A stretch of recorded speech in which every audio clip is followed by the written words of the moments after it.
Thomas Jefferson did not have kids with a slave. Welcome to debunking common historical myths in 60 seconds. Many people think that Jefferson had at least one child with his underage slave, Sally.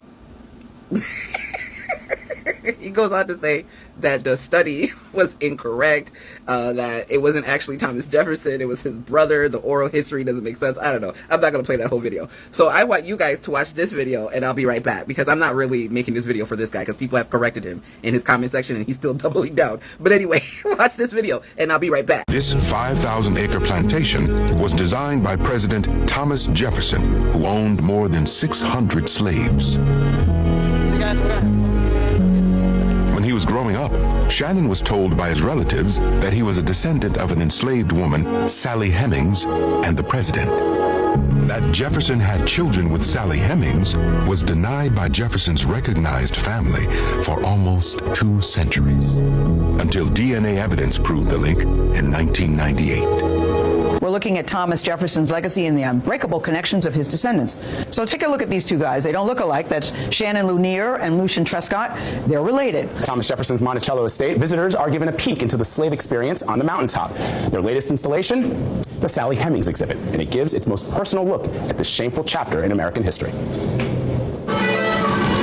At the expansive Monticello estate, there sits a simple room with white walls, brick floors, and a single silhouette that represents the life of Sally Hemings, one of our third president's more than 600 slaves. The exhibit takes a definitive stance on her relationship with Thomas Jefferson and the children they had together. I knew that slave owners all over the South had relationships with slaves, so why wouldn't Thomas Jefferson? Lucian Trescott is Jefferson's 6th great-grandson. As a descendant of Thomas Jefferson, I would give him a run at the place. When I was a kid, I jumped on Thomas Jefferson's bed.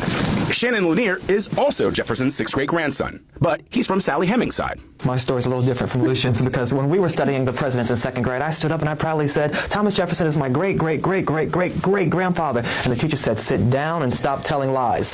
Come on out and meet your relatives. In 1998, Trescott met his Hemings cousins for the first time on the Oprah Winfrey Show. And Oprah turns to me and she says, well, Lucian, now you met your Hemings cousins. What are you going to do now? And I went, oh my God, what am I going to do? You know? And so I invited him to come to Monticello for the family reunion.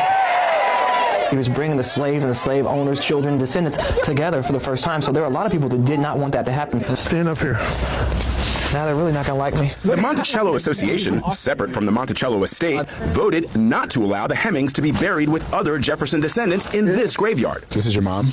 Yeah. Should the descendants of Sally Hemings be also buried in the family? Without a doubt. That graveyard is for Jefferson descendants, and they're Jefferson descendants. 175 people on the plantation in Jefferson State.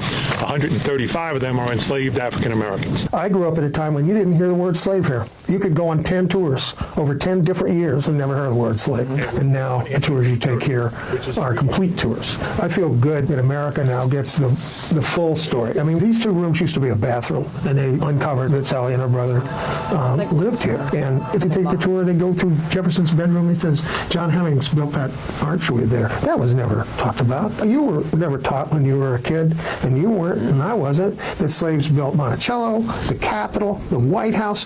This country would not exist without slaves. Yeah, I think I'm going to listen to the descendant of Thomas Jefferson than some random white dude who was overconfident.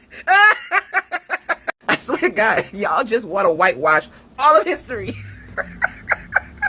Of course, Thomas Jefferson, who had 600 slaves, could have never had a relationship with a slave. Are you freaking nuts? Okay, well, DNA says he is the father. That is all.